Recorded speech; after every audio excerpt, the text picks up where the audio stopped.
حضرت عمر رضی اللہ تعالیٰ عنہ قریش میں سے تھے اور 8ویں پشت پر ان کا سلسلہ نبی علیہ السلام کے ساتھ جا کر مل جاتا ہے، یعنی نبی علیہ السلام سے ان کی رشتہ داری بھی نکل آتی ہے۔ زمانہ جاہلیت میں عمر لانو قریش کے ایمبیسڈر کہے جاتے تھے۔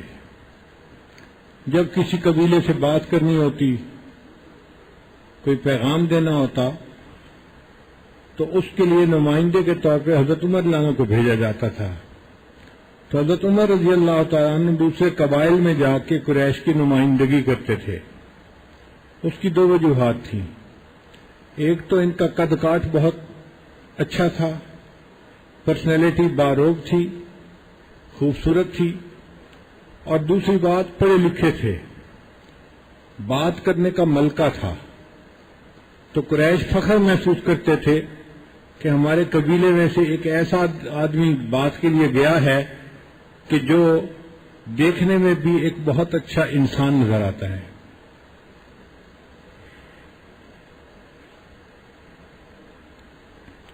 جب اسلام لے کر آئے تو حضرت عمر لانو کا شمار علماء صحابہ میں سے ہوا۔ بہت سارے باقی صحابہ ان کے اقتداء کیا کرتے تھے۔ حدیث مبارکہ میں ہے کہ نبی علیہ السلام ایک مرتبہ ایک انصار کے باغ میں گئے اور ان کے ساتھ ابو موسیٰ اشعری رضی اللہ تعالیٰ عنہ خدمت کے لیے ساتھ تھے۔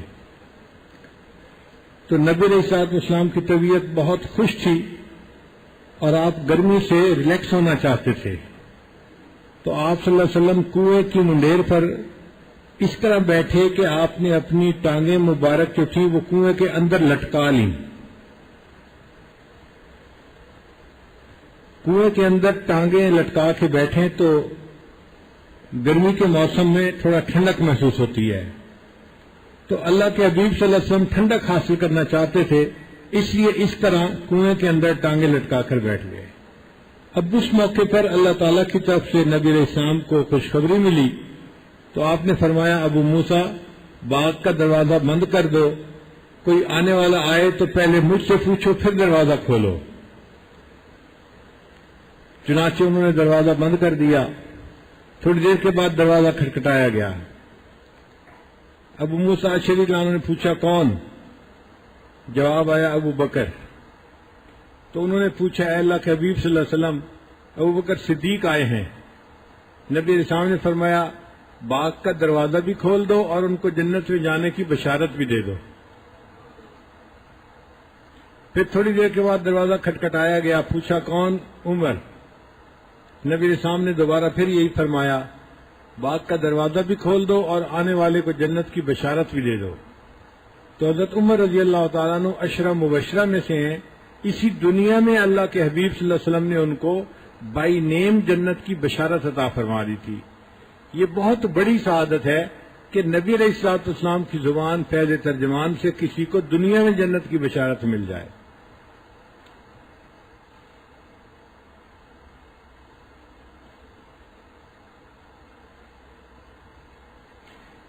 ایک مرتبہ نبی علیہ السلام نے خواب دیکھا کہ جنت کا ایک محل ہے جو سونے کا بنا ہوا ہے، اور وہ ایک دریا کے کنارے پر بنا ہوا ہے، یعنی جیسے دنیا میں انسان بیچ کے اوپر گھر بناتے ہیں نا، بالکل ساحل سمندر کے اوپر، تو اس مکان کی اپنی ایک جو ہے وہ شان ہوتی ہے، تو جی بیچ کے اوپر مکان ہے۔ تو عمر لانو کا مکان دیکھا جو بالکل دریا کے کنارے پر تھا، بلکہ مکان کی کچھ سیڑھیاں پانی کے اندر تک گئی ہوئی تھیں۔ تو نبی علیہ السلام نے دیکھا کہ ایک عورت وہاں بیٹھی وضو کر رہی ہے۔ تو آپ صلی اللہ علیہ وسلم نے فرشتے سے پوچھا کہ یہ محل کس کا ہے؟ انہوں نے کہا کہ یہ عمر رضی اللہ تعالیٰ عنہ کا ہے۔ تو نبی علیہ السلام جاگے اور آپ صلی اللہ علیہ وسلم نے یہ خواب حضرت عمر عنہ کو سنایا کہ عمر میں نے جنت میں تمہارے محل کو بھی دیکھا، میرا دل چاہتا تھا کہ میں محل میں داخل ہو کے اندر کی عمارت کو بھی دیکھوں، مگر مجھے تمہاری غیرت یاد آ گئی اور میں محل کے اندر داخل نہیں ہوا۔ تو عمر لانو رونے لگ گئے، اے اللہ کے حبیب صلی اللہ علیہ وسلم، اگر آپ چاہتے تھے تو آپ محل کو ضرور دیکھ لیتے، میرے لیے سعادت ہو جاتی۔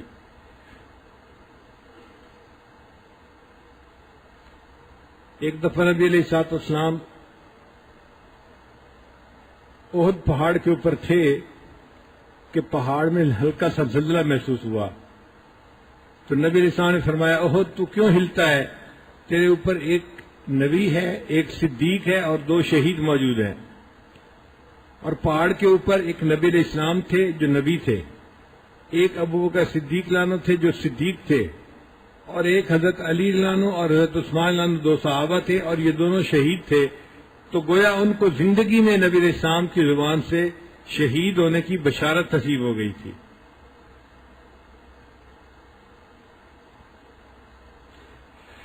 نبی علیہ السلام نے فرمایا کہ پہلی امتوں سے میں کچھ محدث ہوا کرتے تھے، ایک ہوتا ہے محدث، ایک ہوتا ہے محدث۔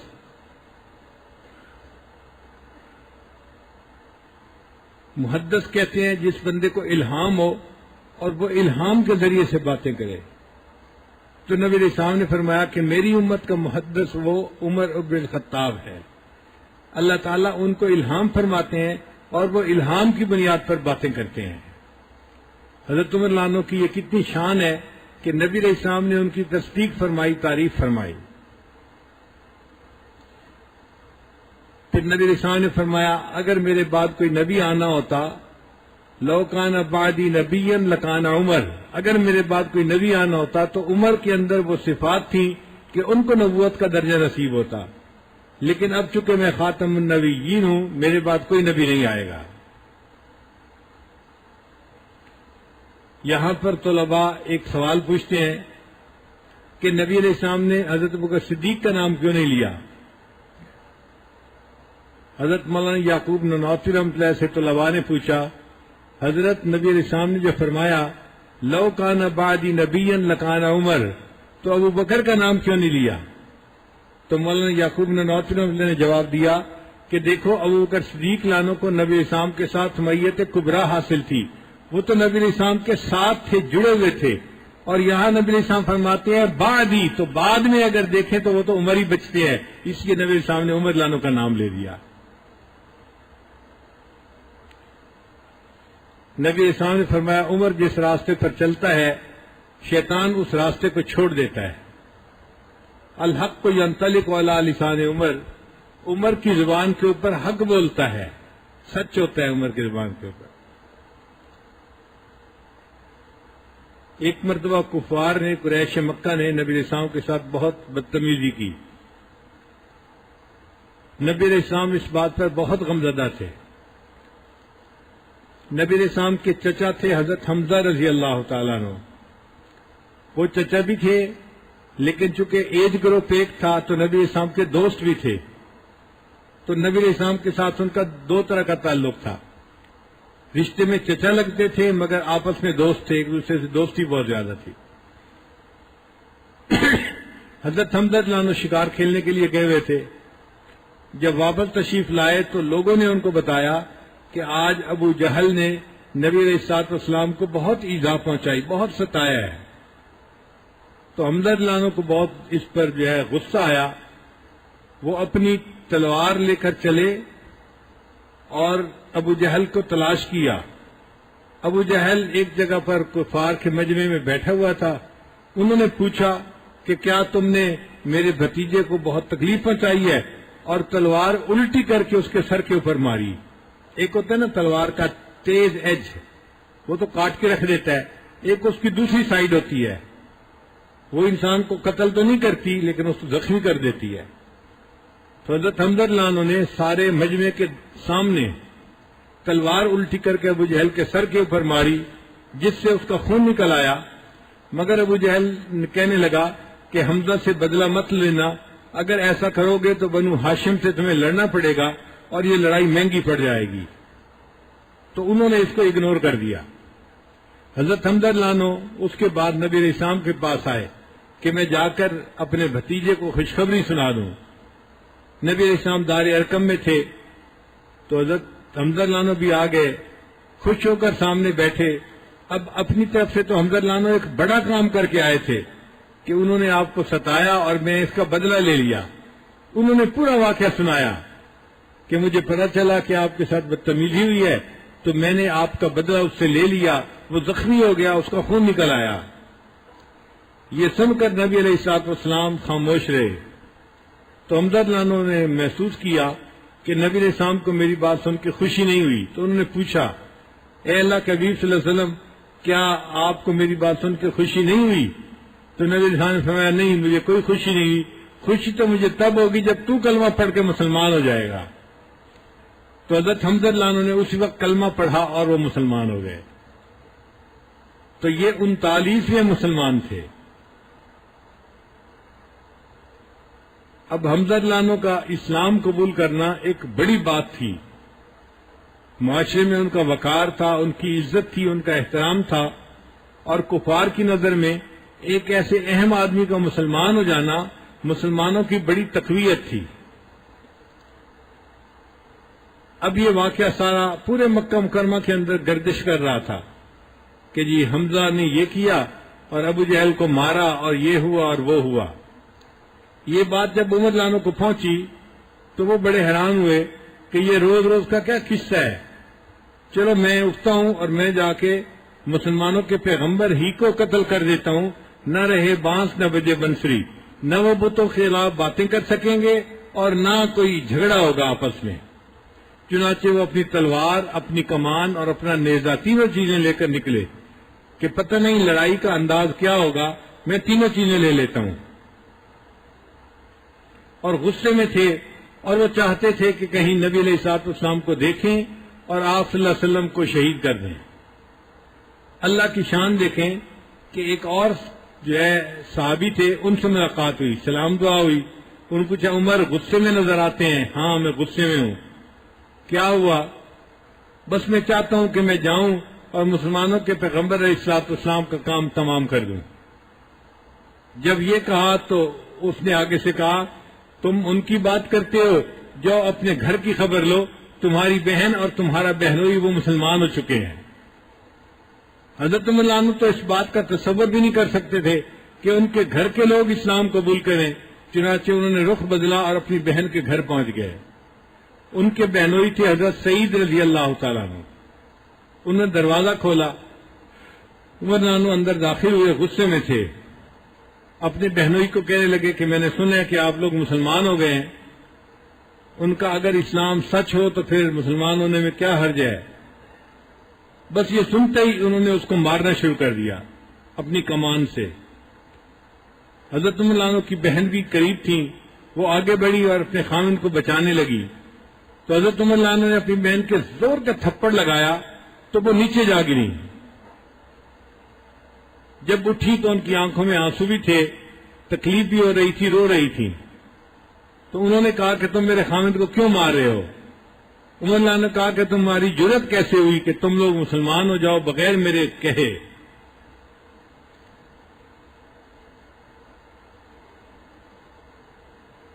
عمر اللہ بہت غصے میں تھے، تو عمر اللہ کے غصے کو دیکھ کر پھر بہن نے آگے سے جواب دیا کہ عمر، جس ماں کا دودھ تو نے پیا ہے اسی ماں کا دودھ میں نے پیا ہے، تم میرے جسم سے جان تو نکال سکتے ہو، میرے دل سے ایمان کو نہیں نکال سکتے۔ ان کا نام تھا فاطمہ، وہ بھی عمر اللہ کی بہن تھی، وہی خون تھا۔ انہوں نے ایسا جواب دیا کہ جس جواب کو سن کر عمر اللہ کے کیفیت ہی بدل گئی۔ کہنے لگے اچھا مجھے بتاؤ تم لوگ ابھی کیا سن رہے تھے، پڑھ رہے تھے؟ مجھے آواز آ رہی تھی۔ تو ایک صحابی تھے خباب رضی اللہ تعالیٰ عنہ، وہ ان کے گھر میں ان کو قرآن پاک پڑھا رہے تھے، اور عمر اللہ جب آئے تو وہ چھپ گئے تھے۔ تو جب عمر اللہ نے کہا کہ بتاؤ لاؤ دکھاؤ تم کیا پڑھ رہے تھے، تو بہن نے کہا عمر تو مشرک ہے، ناپاک ہے، تو اس کتاب کو ہاتھ نہیں لگا سکتا، یہ اللہ کا کلام ہے، پاک بندہ ہاتھ لگا سکتا ہے، تم غسل کرنے کے بعد ہاتھ لگا سکتے ہو۔ تو عمر اللہ نے غسل کیا، اور پھر اس کے بعد ان کے سامنے وہ قرآن پاک کی آیات لائی گئیں۔ عمر اللہ نے ان کو پڑھنا شروع کیا، وہ سورہ طٰہٰ کی ابتدائی آیات تھیں، طٰہٰ ما انزلنا علیک القرآن لتشقی الا تذکرۃ لمن یخشی۔ پڑھتے پڑھتے جب وہ اس آیت پر پہنچے اننی انا اللہ لا الہ الا انا فاعبدنی واقم الصلاۃ لذکری، تو تو عمر لانو کے دل میں ایمان کا نور آ گیا. وہ کہنے لگے اچھا مجھے تم اپنے پیغمبر اسلام کے پاس لے چلو.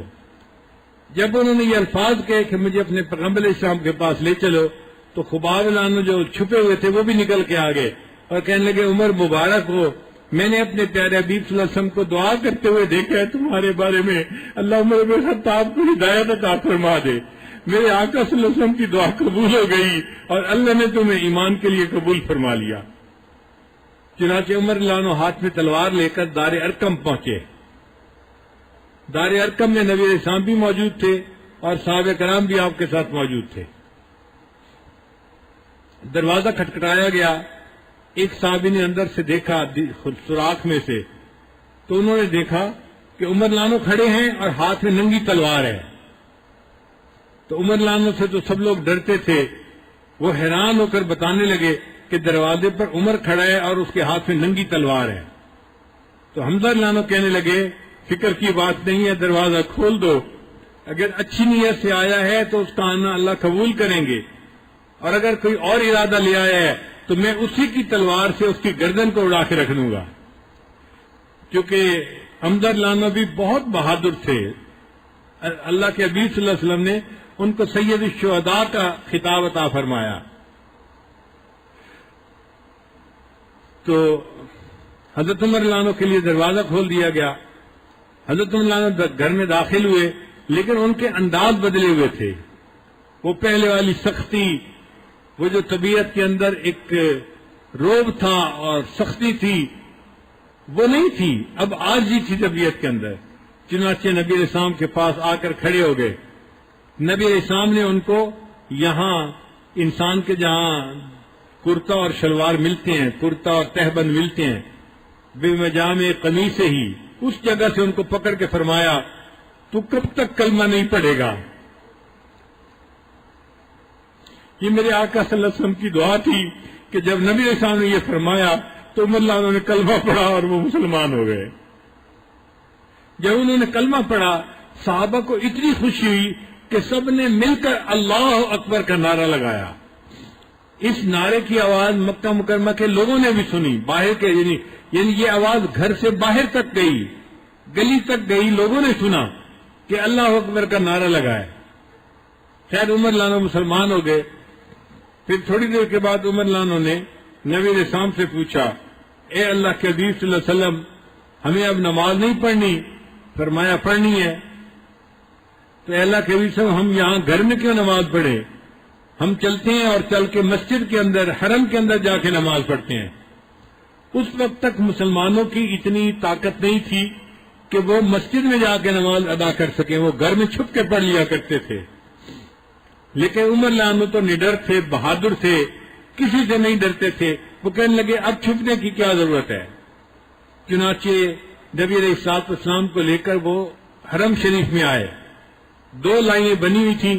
ایک لائن کے آگے حضرت عمر لانو تھے، ان کے ہاتھ میں بھی تلوار تھی، اور دوسری لائن کے آگے سید الشہداء امیر حمزہ لانو تھے اور ان کے پیچھے بھی چند صحابہ تھے.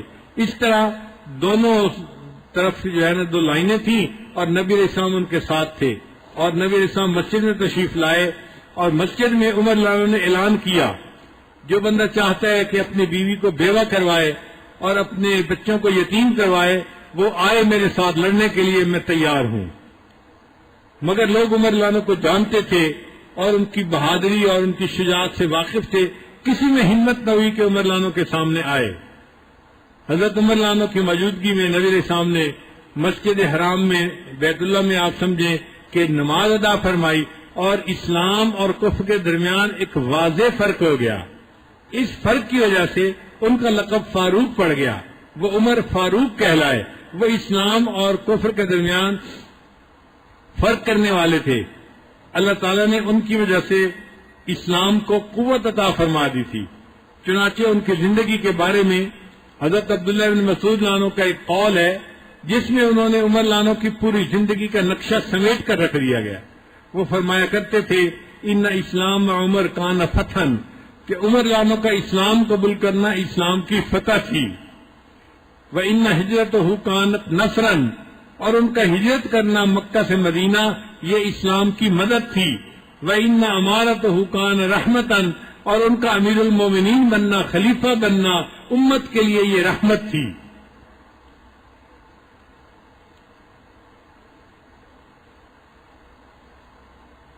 نبی علیہ السلام نے ایک مرتبہ خواب دیکھا کہ ایک کنواں ہے اور اس کنویں سے میں ڈول پانی کے کھینچ رہا ہوں اور آگے زمین کو سیراب کر رہا ہوں۔ فرماتے ہیں کہ میں جب ڈول کھینچ کھینچ کے تھک گیا تو ابو بکر نے مجھ سے ڈول لے لیا، پھر اس نے بھی چند ڈول کھینچے مگر وہ بھی بہت تھکا ہوا تھا اور اس کو کھینچنے میں مشقت پیش آ رہی تھی۔ فرماتے ہیں کہ پھر اس سے عمر نے ڈول لے لیا اور عمر نے ڈول کو اتنا اچھا کھینچا اور اتنا تیز پانی نکالا کہ زمین کو جل تھل کر دیا۔ تو نبی علیہ السلام نے فرمایا کہ میرے اس خواب کا یہ مفہوم ہے کہ دین کا کام میں نے بھی کیا ہے، میرے بعد ابو بکر کرے گا، مگر ابو بکر کے دور خلافت میں دین اسلام ذرا کم پھیلے گا، کیونکہ اندر کے فتنوں کو جو ہے وہ روکنا ہوگا، تو ابو بکر صدیق رانوں کو یہ کام زیادہ کرنا پڑے گا۔ جیسے ابو بکر صدیق جب خلیفہ بنے تو کچھ مسلمان مرتد ہو گئے تھے، بعض مانعین زکوٰۃ تھے جنہوں نے زکوٰۃ دینے سے انکار کر دیا تھا، اور کچھ نئے جو ہے وہ جھوٹے نبی بھی پیدا ہو گئے تھے جنہوں نے نبوت کا دعویٰ کر دیا تھا، مسیلمہ کذاب جیسے، تو ان کے ساتھ لڑنا پڑ گیا۔ تو ابو بکر صدیق لانوں کو اپنی جماعت کو مضبوط کرنے کے لیے اندر مصروف رہنا پڑا۔ لیکن جب حضرت عمر لانو خلیفہ بنے، اللہ تعالیٰ نے ان کو مضبوط جو ہے وہ قوت عطا فرمائی تھی، انہوں نے اسلام کو پھیلانے پہ زور دیا، اور ان کی وجہ سے اللہ نے کیسر اور کسرا کے تاج تخت جو تھے وہ عمر لانو کے قدموں میں لا کر ڈال دیے، حتیٰ کہ انہوں نے بیت المقدس کو بھی فتح کیا۔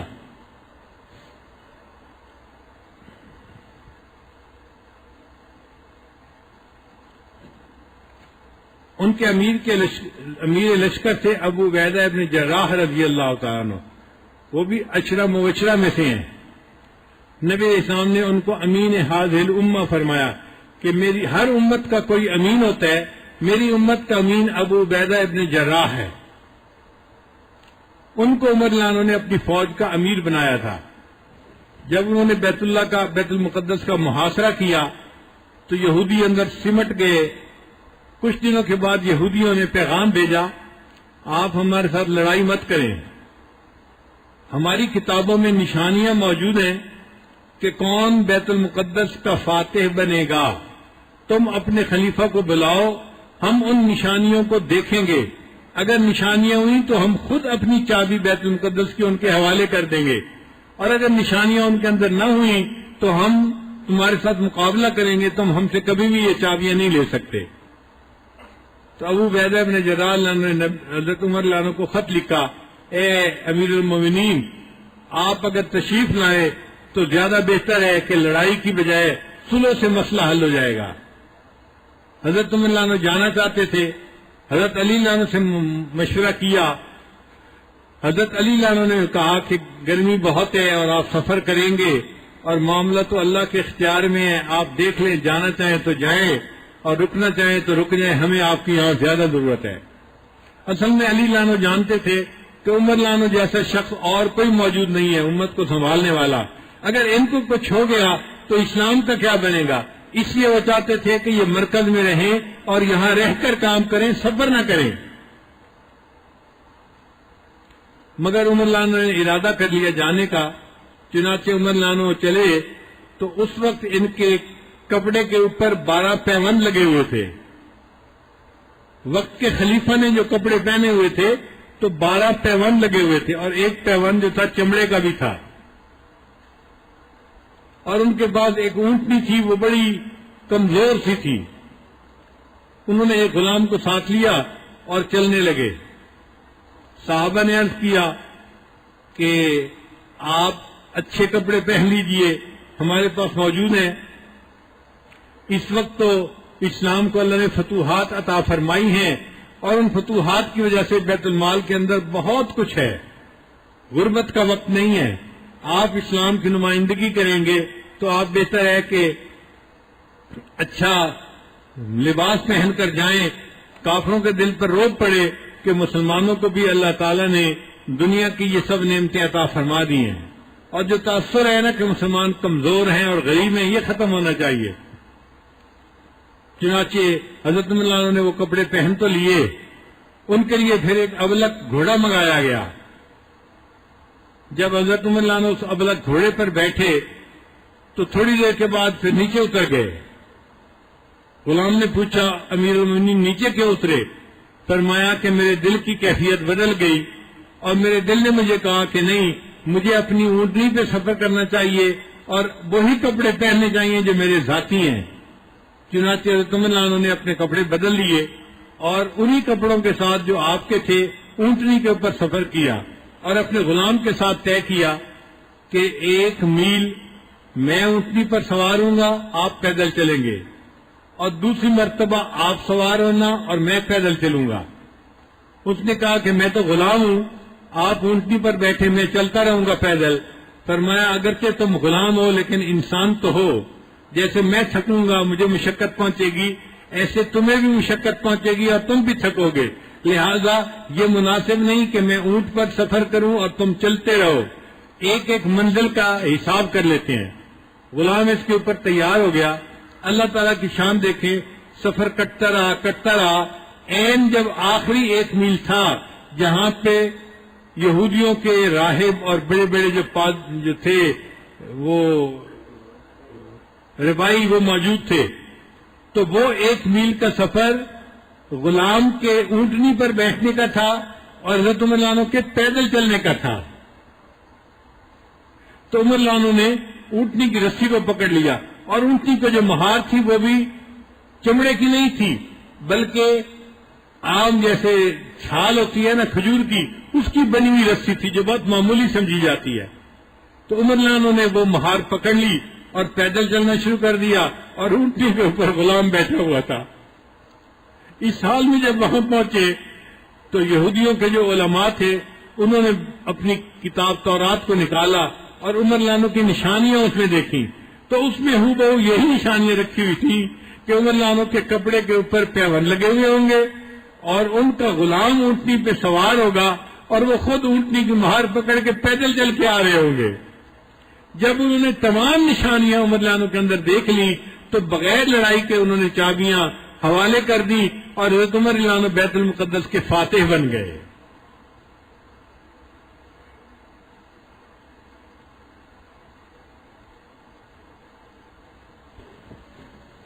زمانے جاہلیت میں حضرت عمر رضی اللہ عنہ ایک مرتبہ شام گئے۔ اب وہاں کوئی ایسا سلسلہ بنا کہ آپ قافلے سے جدا ہو گئے۔ قافلے سے جدا ہونے کے بعد آپ نے قافلے کو بڑا ڈھونڈا مگر قافلہ نہیں ملا، تو آپ تھک ہار کر ایک مکان کی دیوار کے سائے کے اندر بیٹھ گئے۔ آپ اس مکان کی دیوار کے سائے کے اندر بیٹھے ہوئے تھے، ایک بوڑھا یہودی آیا اور اس نے آ کے پوچھا نوجوان تم کون ہو؟ تو بتایا کہ میں مکہ سے آیا ہوں اور قریش خاندان میں سے ہوں۔ اس نے پوچھا نام کیا ہے؟ فرمایا میرا نام عمر ہے۔ والد کا نام کیا ہے؟ اس نے کہا خطاب ہے۔ اس نے پھر ان کے چہرے کو دیکھا، غور سے دیکھا تو عمر اللہ نے فرمایا تم مجھے اتنا غور سے کیوں دیکھ رہے ہو؟ اس بوڑھے نے ایک کاغذ آگے کیا اور یہ کہا کہ یہ بتاؤ کہ جب تم اس علاقے کے بادشاہ بنو گے مجھے لکھ کے دو کہ تم مجھے ٹیکس معاف کر دو گے۔ حضرت عمر اللہ حیران ہوئے، وہ کہنے لگے دیکھو بھائی میں مکہ کا بادشاہ نہیں ہوں اور میری ایسی حیثیت بھی نہیں کہ میں عرب کا بادشاہ بنوں، اور یہ شام تو دوسرا ملک ہے، یہاں کا بادشاہ میں کیسے بن سکوں گا؟ اس نے کہا جی بن سکیں گے یا نہیں بن سکیں گے اس بات کو آپ چھوڑ دیں، میں تو یہ پوچھ رہا ہوں اگر آپ بنیں گے تو مجھے ٹیکس کی چھوٹ پر دستخط کر کے دے دیں۔ تو عمر اللہ نے تحریر لکھ کر دستخط کر کے دے دیے کہ اس بندے کو ٹیکس معاف کر دیا جائے گا۔ اللہ کی شان دیکھیں کہ جب بیت المقدس فتح ہوا تو اس کے گرد کا وہ علاقہ جس میں عمر اللہ نے خط لکھا تھا وہ بھی فتح ہو چکا تھا۔ تو عمر اللہ جب وہاں آئے تو اس وقت وہ بوڑھا آیا اور اس کے پاس ایک گچھڑی تھی اور اس گچھڑی کے اندر اس نے ایک چادر کے کونے میں وہ رکا لکھا ہوا تھا، اس نے وہ رکا نکال کر عمر اللہ کو دیا اور کہا کہ دیکھیں یہ آپ کے دستخط ہیں آپ نے فرمایا تھا مجھے ٹیکس معاف ہوگا، اب آپ میرے ٹیکس کو معاف کر دیں۔ عمر لانو کی آنکھوں میں سے آنسو آ گئے کہ میں سوچ بھی نہیں سکتا تھا اللہ مجھے اس وقت جو ہے دنیا میں یہ شاہی عطا فرمائیں گے۔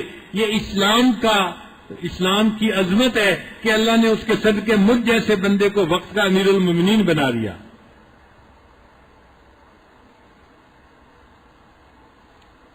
ایک مرتبہ عمر لانو مدینہ سے مکہ مکرمہ آئے تو مکہ مکرمہ کی ایک پہاڑی پر چڑھ رہے تھے، دوپہر کا وقت تھا اور آپ کے ساتھ بہت ساری فوج تھی۔ ایک جگہ آپ جا کر کھڑے ہو گئے اور آپ کے کھڑے ہونے کی وجہ سے فوج بھی کھڑی ہو گئی۔ اب گرمی کی شدت ہے اور سب دھوپ میں کھڑے ہیں، اور کیوں کھڑے ہیں یہ سمجھ نہیں آ رہی۔ تو جو قریب لوگ تھے انہوں نے کہا امیر المومنین آپ کے کھڑے ہونے کی وجہ سے پورا لشکر دھوپ کے اوپر کھڑا ہے اور لوگوں کو پسینے کی وجہ سے دقت ہو رہی ہے، تنگی ہو رہی ہے، آپ چلیں تاکہ لشکر چل پڑے۔ آپ بتائیں آپ کیوں یہاں کھڑے ہیں؟ عمر لانو نے بتایا کہ میں اس لیے کھڑا ہوں کہ میں اس وادی کو دیکھ رہا ہوں۔ میں زمانہ جاہلیت میں جب نوجوان تھا تو اونٹ چرانے کے لیے اس وادی میں آیا کرتا، اور مجھے اونٹ چرانے کا طریقہ نہیں آتا تھا۔ میرے اونٹ خالی پیٹ گھر واپس جاتے تو میرا والد خطاب مجھے کوستا تھا، مجھے مارتا تھا، مجھ سے ناراض ہوتا تھا اور کہتا تھا عمر تو کیا زندگی گزارے گا، تجھے اونٹ بھی چرانے نہیں آتے۔ میں اپنے اس وقت کو یاد کر رہا ہوں جب عمر کو اونٹ چرانے نہیں آتے تھے، اور آج اس وقت کو یاد کر رہا ہوں جب اسلام اور قرآن کی برکت سے اللہ نے عمر کو امیر المومنین بنا دیا ہے۔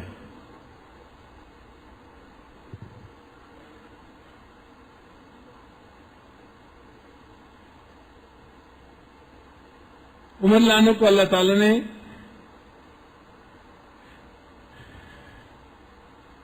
ایسی قبولیت عطا فرمائی تھی کہ آپ کا حکم ہوا، پانی، زمین ہر چیز کے اوپر چلتا تھا۔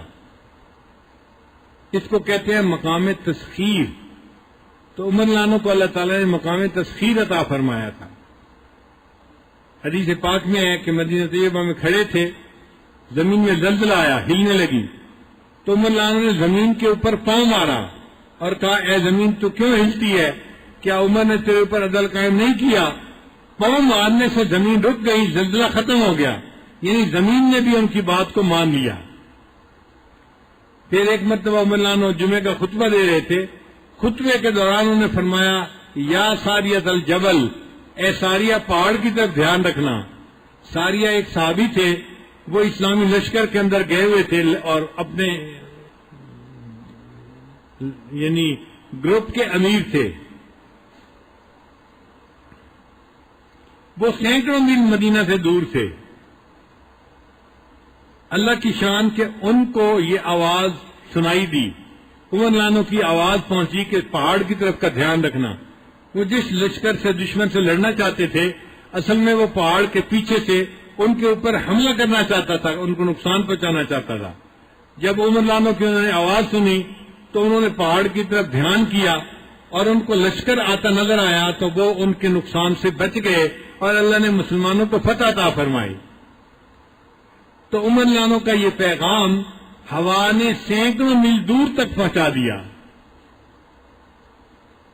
ہوا بھی ان کا حکم مانتی تھی، زمین بھی حکم مانتی تھی، پانی بھی حکم مانتے تھے۔ چنانچہ عمر بن عاص نے جب مصر کو فتح کیا تو مصر میں ایک دریا ہے جس کو دریائے نیل کہتے ہیں۔ دریائے نیل میں ہر سال پانی خشک ہو جاتا تھا، ایک ایسا وقت آتا تھا اور دوبارہ چلنے کے لیے مقامی لوگ ایک نوجوان لڑکی کو پانی کے اندر ڈالتے تھے اور نظر پوری کرتے تھے اور پھر دوبارہ پانی چلتا تھا۔ اب جب پانی چلنے کا وقت آیا تو لوگوں نے عمر بن عاص سے پوچھا کہ حضرت آپ بتائیں اب ہم کیا کریں؟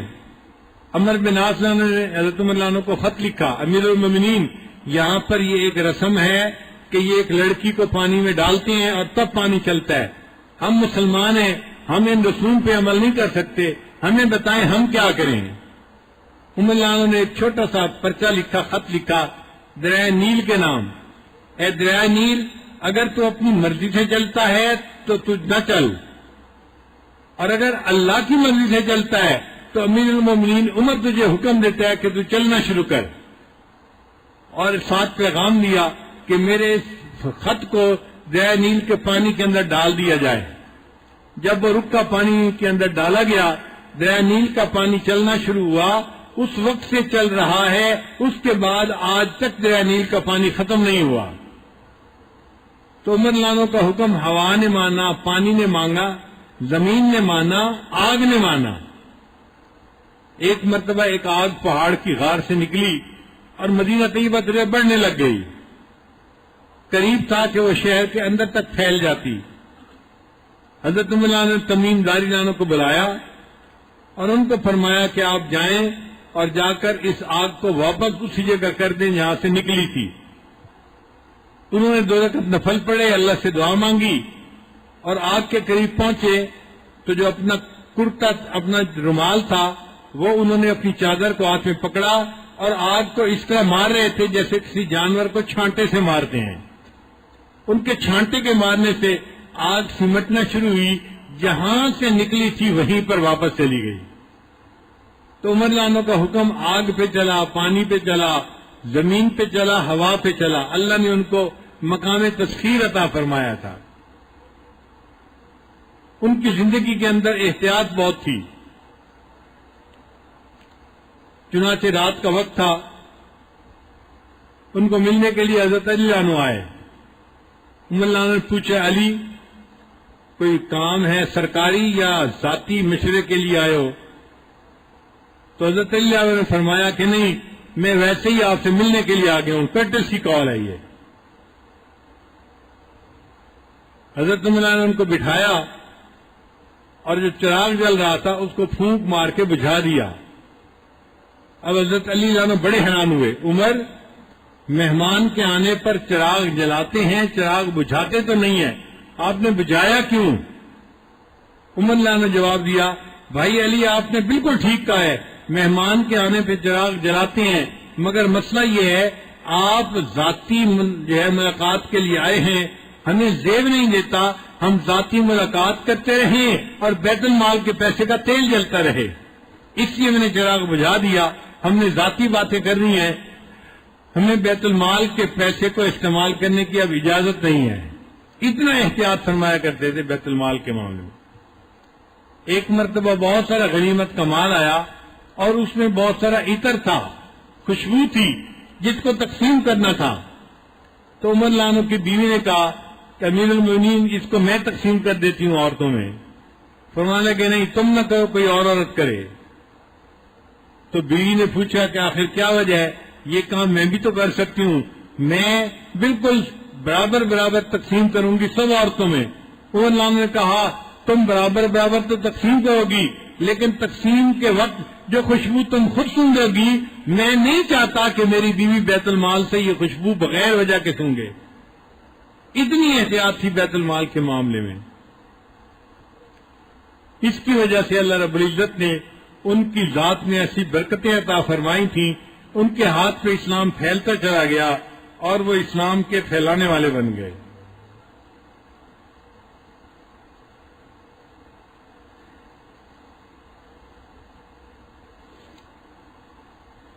حضرت عمر لانو کو ہر وقت اللہ کے سامنے پیشی کا ڈر رہتا تھا، یہ ان کی خصوصیت تھی۔ چنانچہ انہوں نے ایک آدمی کو رکھا ہوا تھا اور اس آدمی کی ڈیوٹی کہ تم میرے ساتھ رہنا اور موقع ڈھونڈ ڈھونڈ کے موت کا تذکرہ کرتے رہنا تاکہ ہمیں موت یاد رہے۔ تو وہ آدمی ساتھ ہوتا تھا اور بات چیت کے دوران کوئی نہ کوئی پوائنٹ نکال کے وہ موت کا تذکرہ چھیڑ دیتا تھا۔ ایک دن عمر لانو نے اس کو فارغ کر دیا اور کہا کہ اب آپ کسی دوسری ڈیوٹی کو سنبھال لیں۔ اس نے پوچھا امیر المومنین کیا اب موت کے تذکرے کی ضرورت نہیں ہے؟ تو عمر لانو نے اپنی داڑھی کی طرف اشارہ کیا جس کے اندر چند بال سفید آ گئے تھے، فرمایا اب یہ میرے سفید بال مجھے قبر کی یاد دلانے کے لیے کافی ہیں۔ اتنا روتے تھے کہ ان کے رخسار کے اوپر رونے کی وجہ سے پانی کی لکیروں کے نشان بن گئے تھے۔ اتنا روتے تھے. یہ جو ان کا خوف تھا اس کی وجہ سے اللہ کے ہاں ان کا مقام بہت اونچا ہو گیا تھا.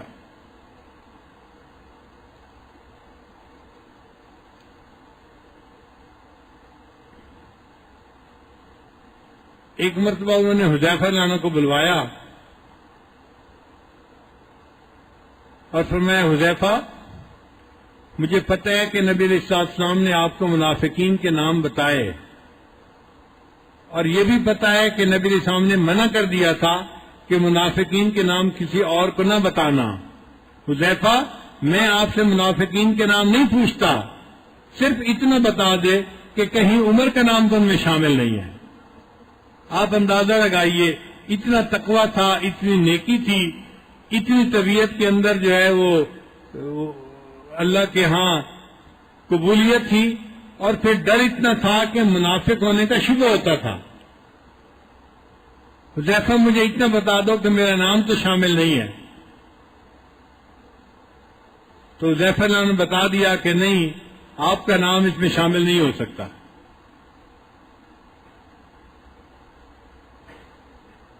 حضرت عمر رضی اللہ تعالیٰ عنہ دعا مانگتے تھے، اے اللہ میرے باطن کو میرے ظاہر سے بہتر کر دے اور میرے باطن کو اللہ نیک بنا دے. اللہم اجعل سریرتی خیرا من علانیتی، میرے من کو میرے تن سے زیادہ بہتر کر دے اور میرے من کو اللہ نیکی تقوی والا بنا دے. اور اللہ تعالیٰ نے ان کو ایسی زندگی عطا فرمائی تھی. ایک مرتبہ سفر میں تھے تو رات کو کھلی جگہ کے اوپر سو گئے. تہجد کے وقت آنکھ کھلی تو عمر رضی اللہ عنہ نے آسمان کے اوپر چاند کو چمکتا ہوا دیکھا. 14ویں کا چاند چمک رہا تھا. جب عمر رضی اللہ عنہ کی نظر آسمان کے چاند پر پڑی تو ان کو مدینہ کا چاند یاد آ گیا. نبی اسلام کی یاد دل میں آ گئی. انہوں نے دعا مانگی، اللہم ارزقنی شہادتا فی سبیلک وجعل قبری فی بلد حبیبک. اے اللہ مجھے اپنے محبوب کے شہر میں شہادت عطا فرما اور ان کے شہر میں میری قبر بنا دیجیے. اپنے راستے میں شہادت عطا فرما اور محبوب کے شہر میں میری قبر بنا دیجیے. اللہ تعالیٰ نے عمر رضی اللہ عنہ کی دعا کو قبول کر لیا. چنانچہ ایک مرتبہ عمر رضی اللہ عنہ فجر کی نماز پڑھانا چاہتے تھے. ایک دشمن جو تھا وہ قریب تھا کہیں، اس نے عمر رضی اللہ عنہ کو چاقو کے وار کیے. خنجر اس کے ہاتھ میں تھا، اس نے عمر رضی اللہ عنہ کے اوپر چاقو کے وار کیے تو آپ زخمی ہو گئے اور گر پڑے. جب گر پڑے تو صحابہ کرام نے نماز نہیں چھوڑی. ایک اور صحابی آگے بڑھے اور انہوں نے نماز کی امامت کروائی. کیونکہ عمر رضی اللہ عنہ امامت کروا رہے تھے، انہوں نے نماز کو کنٹینیو رکھا اور مختصر نماز پڑھا کے پھر نماز کے بعد عمر رضی اللہ عنہ کو اٹینڈ کیا. اس لیے شریعت کا یہ مسئلہ ہے کہ جب کوئی امام امامت کروانے لگے تو جو علماء ہوں ان کو امام کے فوراً پیچھے کھڑا ہونا چاہیے، تاکہ اگر امام کو کوئی مسئلہ پیش آ جائے، ہارٹ اٹیک ہو، کوئی اور معاملہ ہو، تو پیچھے والا بندہ مسلمانوں کی نماز کی قیادت کر سکے اور ان کی عبادت پوری ہو جائے. آپ اندازہ لگائیے اللہ تعالیٰ کی نظر میں نماز کا کیا مرتبہ ہے کہ عمر رضی اللہ عنہ جیسی شخصیت پر حملہ ہوا، وہ زخمی پڑے ہیں اور ان کا خون بہ رہا ہے، مگر مسلمان پہلے نماز مکمل کرتے ہیں، بعد میں ان کو ہاتھ لگاتے ہیں. خیر ایک دو دن گزرے تو پھر اسی زخم کی وجہ سے عمر رضی اللہ عنہ کی شہادت ہو گئی. اپنی شہادت سے پہلے انہوں نے اپنے بیٹے کو بلایا. ان کا نام تھا عبداللہ ابن عمر رضی اللہ عنہ، اور بلا کر کہا کہ عبداللہ جب میری روح نکل جائے مجھے جلدی نہلا دینا، کفنا دینا اور جلدی مجھے قبر میں اتار دینا. ان کا بہت اچھا. پھر تھوڑی دیر کے بعد پھر یہی کہا، جب میری روح نکل جائے مجھے جلدی نہلا دینا، کفنا دینا اور مجھے جلدی قبر کے اندر اتار دینا. ان کا کہ ابا جان ہم ایسے ہی کریں گے. جب تیسری مرتبہ کہا تو عبداللہ ابن عمر نے سوال کیا، ابا جان ہم جلدی کریں گے کفن دفن میں، مگر آپ بار بار کیوں ایسا کہہ رہے ہیں؟ جب انہوں نے پوچھا کہ آپ ہمیں بار بار ایسا کیوں کہہ رہے ہیں، عمر نے عجیب جواب دیا۔ عمر نے فرمایا، بیٹا میں جلدی کے لیے اس لیے کہہ رہا ہوں، اگر اللہ مجھ سے راضی ہوئے تو تم مجھے جلدی اللہ سے ملا دینا، اور اگر اللہ ناراض ہوئے تو جلدی میرا بوجھ اپنے کندھے سے نیچے اتار دینا۔ عمر کے انجام کو تو اللہ بہتر جانتا ہے۔ آپ اندازہ لگائیے ان کے دل میں کتنا اللہ کا خوف ہوگا۔ یہ وہ ہستیاں تھیں جنہوں نے نبی علیہ السلام کی زبان مبارکہ سے جنت کی بشارت پالی تھی، اس کے باوجود اتنا ڈرتے تھے۔ اگر اللہ مجھ سے راضی ہیں تو مجھے جلدی اللہ سے ملا دینا، اور اگر مجھ سے ناراض ہیں تو جلدی میرا بوجھ اپنے کندھوں سے اتار دینا، اور عمر کے انجام کو تو اللہ ہی بہتر جانتا ہے۔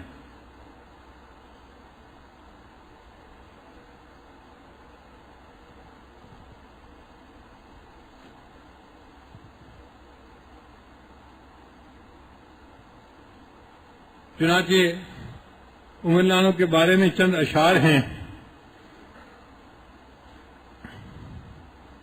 زمین مانگتے تھے نہ زر مانگتے تھے، پیمبر خدا سے عمر مانگتے تھے۔ زمین مانگتے تھے نہ زر مانگتے تھے، پیمبر خدا سے عمر مانگتے تھے۔ پہاڑوں پہ بھی خوف طاری ہو جس کا، زمین پر وہ ایسا بشر مانگتے تھے۔ کرے ساری دنیا پہ اپنا جو سایہ، وہ صحرا میں ایسا شجر مانگتے تھے۔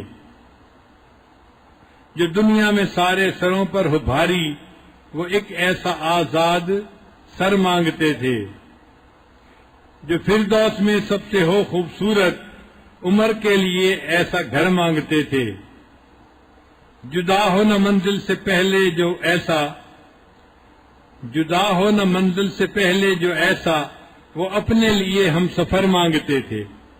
نبی علیہ السلام نے اپنے لیے ایسا ہم سفر مانگا کہ جو ان سے زندگی میں کبھی جدا نہ ہو، اور حضرت عمر لانو اپنے نبی صلی اللہ علیہ وسلم سے زندگی میں کبھی جدا نہیں ہوئے۔